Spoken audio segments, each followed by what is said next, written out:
eu sou o professor Renan Duarte e vou lecionar a disciplina de Ciências do terceiro ano do Colégio Emaús. Olá, turma, tudo bem? Bom, então nesta videoaula vamos fazer a correção aí dos exercícios que foi disponibilizado nas últimas videoaulas, tudo bem? Então a questão 3 tá lá na página 67 e as questões 1, 2 e 3 da página 70. Bom, pedi também para vocês fazerem aí a leitura da página 73. Vocês leram? Falando sobre o solo, não é mesmo? Sobre o conteúdo que a gente está falando. O solo humoso, né? Estivemos uma videoaula só para falar do solo humoso, já que ele é extremamente importante, não é mesmo? Aprendemos a diferença de uma agricultura familiar para o agronegócio. E qual que é a relação da agricultura familiar e o agronegócio com o solo? Se você não sabe, volte lá na última videoaula para a gente entender, né? As duas técnicas, né, utilizam o solo, né, para a produção aí de alimentos, frutas, legumes, né, grãos que vão ser utilizados aí por nós na alimentação, não é mesmo? Então, olha a importância do solo aí, é extremamente importante para cultivar os nossos alimentos. Você já comeu uma fruta hoje? Já comeu uma cenoura? Você almoçou o que hoje? Uma cenoura? Uma batata comum ou uma batata doce? Pois é, agradeça ao solo, tá? Então aí um texto bem pequenininho, né? Falando do solo humoso, ele é formado por areia, argila, calcário e o material macio e escuro, resultado da decomposição de restos de folhas, raízes e outros seres vivos. Foi o que a gente falou, não é mesmo? O solo humoso, além de ter muito humus, ele tem muita matéria orgânica. Olha só, resultado da decomposição de restos de folhas, raízes e outros seres vivos, matérias orgânicas. Neste tipo de solo, podemos encontrar outros materiais e a maior diversidade de seres vivos. Lembram que eu falei também que no solo humoso há diversos micro-organismos? Há um tanto de ser vivo ali, ó, nessa imagem aqui, ó. Nós conseguimos ver bactérias, micro-organismos, seres vivos? Não conseguimos ver, né? Mas existem sim, né? Inclusive as bactérias, que são extremamente importantes para levar os nutrientes para as plantas. Vocês lembram? Bom, então, né, continuando o conteúdo já iniciando a nossa correção, tá? Eu vou sempre voltando um pouquinho no conteúdo, corrigindo, tá, turma? Aí uma foto, uma ilustração do livro, né, representando aí a brita, o mármore, a ametista, seixos, o granito, o quartzo, e te pergunta: como que as rochas são utilizadas pelas pessoas? Como que as rochas podem ser utilizadas? Pessoal, garanto que aí próximo de você ou aí na sua casa vai ter algum objeto proveniente de algum tipo de rocha. Garanto, sim. Né? Alguma mesa, piso, onde você está pisado, onde você está agora, o seu piso é de madeira ou de ardósia? Se for de madeira, tudo bem, né? Mas a ardósia pode ser produzida por um tipo de rocha, tá bom? Então são várias utilidades, né? Objetos, né? Utilizados materiais para construção. Então não é só uma utilidade, são várias, até alguns eletrodomésticos. Vejam só, o granito é muito usado em pia de cozinha. Sua casa tem pia?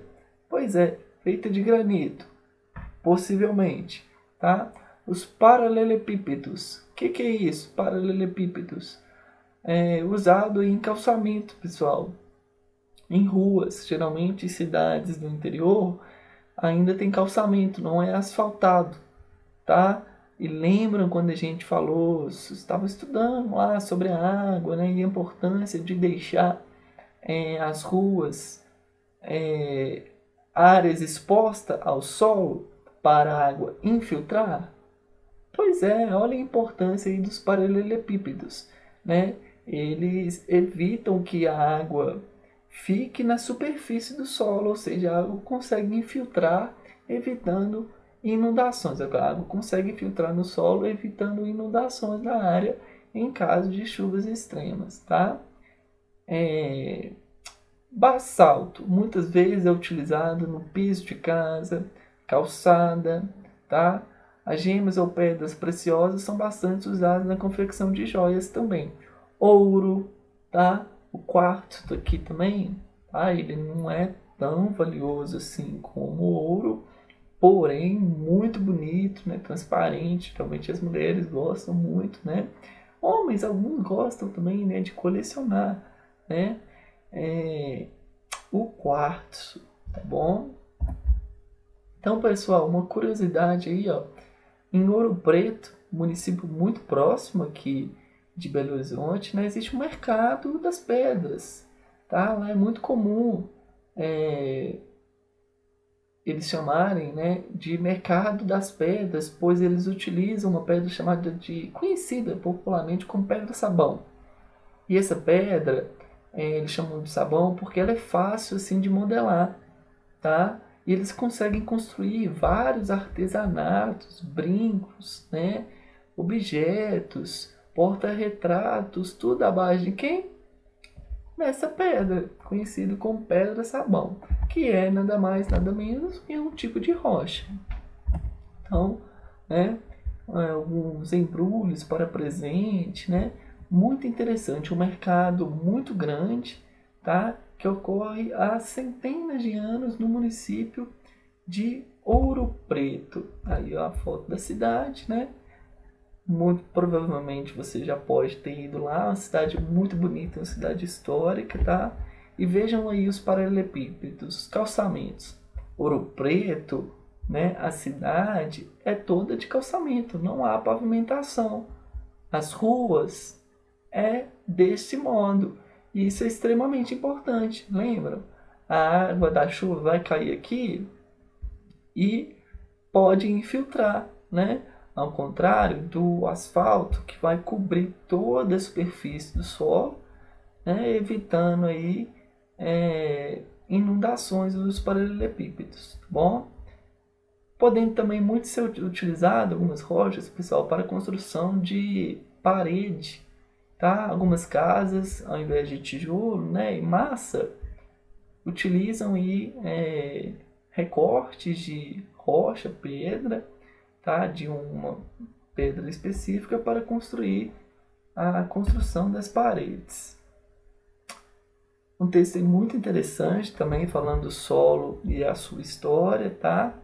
A camada mais superficial da Terra, como a gente já falou, chamada, né? Como a gente já disse, chamado também de chão, nem sempre foi como é hoje, né? Ele é o resultado de transformações que ocorreram ao longo de muito tempo, né? No planeta Terra. Esse processo de transformação é conhecido como ciclo das rochas. Não existe o ciclo da chuva, existe também o ciclo das rochas. Há milhões de anos, na superfície da Terra, só existem rochas. Lentamente, sob a ação de água e chuva do rio e do mar, água e chuva, pessoal, tá? Duas forças da natureza que vão aí interferir na formação das rochas. E dos ventos, tá? Variação de temperatura também, as rochas foram se estabelecendo, né? Foram se quebrando em partes cada vez menores, formando aí o seu aspecto. Ao calor do sol, quando ele é muito forte, ele aquece a rocha e ela se dilata, aumentando de tamanho. Ela cresce um pouquinho, quase imperceptível, ocupando mais espaço. Sem a luz do sol, elas esfriam e se contraem, diminui, voltando ao tamanho normal. Esse processo, com o tempo, resulta em pequenas rachaduras nas rochas. A água entra por essas rachaduras e dissolve os minerais da rocha. A ação do vento também as desgasta e transporta seus fragmentos para outros lugares. Os pequenos fragmentos das rochas ou ficam no lugar de origem ou são levados para outro local, originando outros tipos de solo. Tá? São transformações que não acontecem da noite para o dia, demora muito tempo, né? Ocorre ao longo do tempo em um processo sem início nem fim, ou seja, ele é constante. Pessoal, uma curiosidade aí da temperatura interferindo aí no processo de formação das rochas, a temperatura é sempre um causador de contração, né, como está escrito aqui, de quando ela encolhe ou ela aumenta de tamanho, tá? Dilata. Então olha aqui, ó. Opa, se dilatam, tá? Dilatação e quando ela se contrai.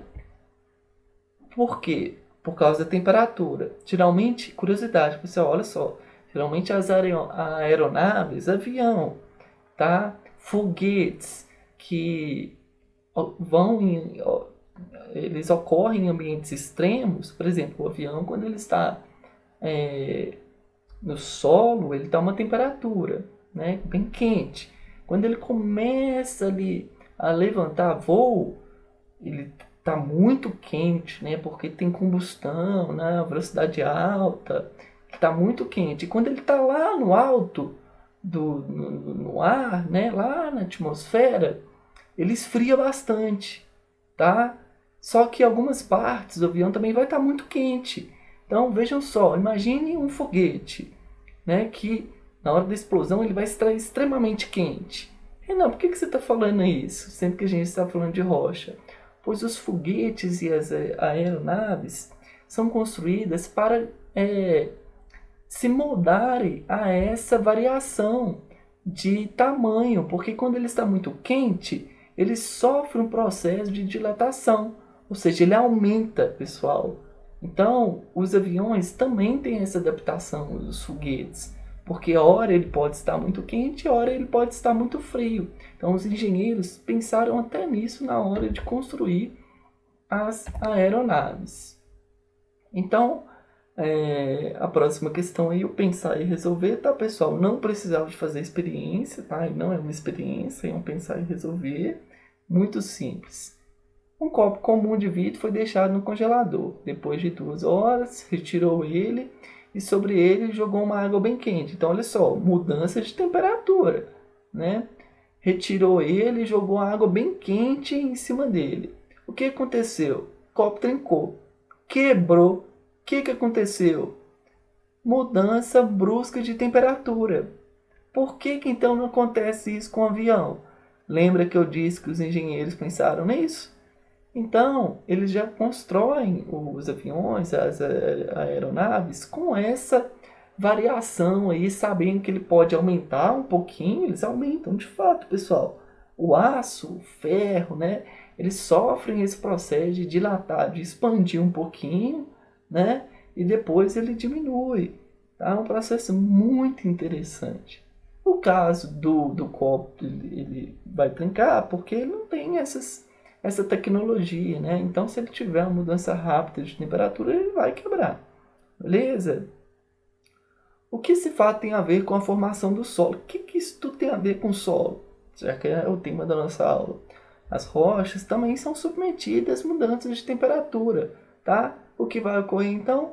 As rachaduras. Um processo que a gente pode chamar também de intemperismo. Conceito importante. Pode anotar aí que é muito interessante. O que é? São os fatores que vão interferir na formação da rocha. O vento, pessoal. Vejam que interessante essa imagem. Isso aqui não é mentira não, isso aqui é verdade, tá? Uma rocha que ao longo de vários anos o vento e a temperatura, claro, foi moldando este formato dela. É o que a gente chama de quê? Intemperismo. Processo de formação de rocha, né? Em consequência da exposição de luz, né? Velocidade de vento. É o processo de formação aí dos cânions. Ou nos Estados Unidos eles chamam de Grand Canyon. Já ouviram falar? Pois é, são esses grandes cânions aí, ó, formados ao longo de centenas de anos, né? As rochas elas foram se moldando aí de acordo com a temperatura e vento. Então, questão 2. Explique como a água, os ventos e a temperatura participam do ciclo das rochas. Água e vento transportam os fragmentos de rochas para outros lugares. A água vai transportando. E a temperatura? A água e o vento, né? O vento auxilia também. E a temperatura? No calor, as rochas se dilatam, aumenta, e no frio elas esfriam e encolhem. Com o tempo, isso provoca as rachaduras nas rochas e vai moldando as rochas. Número 3. Numerar as frases indicando a sequência no processo de formação das rochas. Eu já comecei. Simples esse daí, tá? Primeiro, o solo se transforma em um processo contínuo. A gente já sabe disso. Não existe fim, tá? Depois, as rochas vão quebrando, né, com o tempo, no processo de intemperismo. Anotaram? Próximo. Os pequenos fragmentos das rochas ficam no lugar de origem ou podem ser levados por quem? Vento ou água.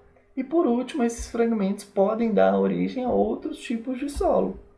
Beleza? Bom, pessoal, finalizamos então a nossa videoaula, né, a nossa correção.